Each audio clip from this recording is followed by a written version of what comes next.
Bollywood block buster Dhurandhar box office వద్ద రికార్డుల వేట కొనసాగుతుంది. విడుదలైన నాటి నుంచే అద్భుతమైన వసూళ్లతో దూసుకుపోతున్న ఈ సినిమా తాజాగా 1000 కోట్ల మార్క్ ను దాటేసింది. దీంతో ఈ ఏడాది దేశంలోనే అత్యధిక వసూలు సాధించిన చిత్రంగా దురంధర్ నిలిచింది. ఈ రికార్డు ప్రయాణం ఎక్కడ ఆగుతుందో సినీ పరిశీలకులకు కూడా అంతు చిక్కడం లేదు. ప్రపంచవ్యాప్తంగా ప్రస్తుతం 4753 థియేటర్లలో ప్రదర్శింపబడుతున్న దురంధర్ ఒక భారత్ లోనే 668 కోట్లకు పైగా వసూలు రాబట్టినట్లు సినీ వర్గాలు వెల్లడించాయి. మొత్తం ప్రపంచ వ్యాప్తంగా ఇప్పటి వరకు ఈ సినిమా 1000.6 కోట్ల గ్రాస్ వసూలు సాధించినట్లు సమాచారం. ఈ ఘనతతో 2025లో విడుదలైన అన్ని బాలీవుడ్ చిత్రాలను వెనక్కి నెట్టి నంబర్ 1 స్థానాన్ని దక్కించుకుంది. ఈ ఏడాది బాలీవుడ్ లో భారీ అంచనాలతో వచ్చిన 3-2, చావా వంటి సినిమాలను కూడా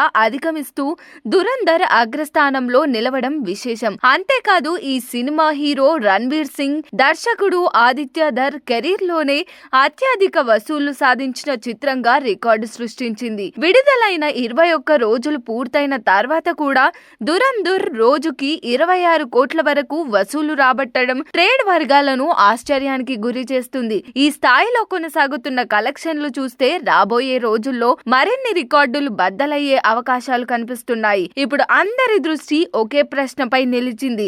దురంధర్ కలెక్షన్ల పరంగా కల్కి 2898 AD, KGF chapter 2, Pushpa 2, Baahubali 2, Dangal వంటి దిగ్గజ చిత్రాల రికార్డును అధిగమిస్తుందా లేదా అన్నది ఈ బాక్స్ ఆఫీస్ పోరులో దురంధర్ ఎక్కడి వరకు వెళ్తుందో చూడాలంటే ఇంకొన్ని రోజులు ఆగాల్సిందే. మరి దీనిపైన మీ ఒపీనియన్ ఏంటో కామెంట్ చేయండి. మరిన్ని మూవీ అప్డేట్స్ కోసం చూస్తూనే ఉండండి LG entertainment. Like, share and subscribe LG TV. Thank you. LG TV की like, share, subscribe చేయండి. Please like, share and subscribe to LG TV. Like, share, subscribe LG TV. Please subscribe to LG TV. Like, share, subscribe LG TV. Subscribe LG TV. Guys, please do subscribe LG TV. Have a good day. Thank you.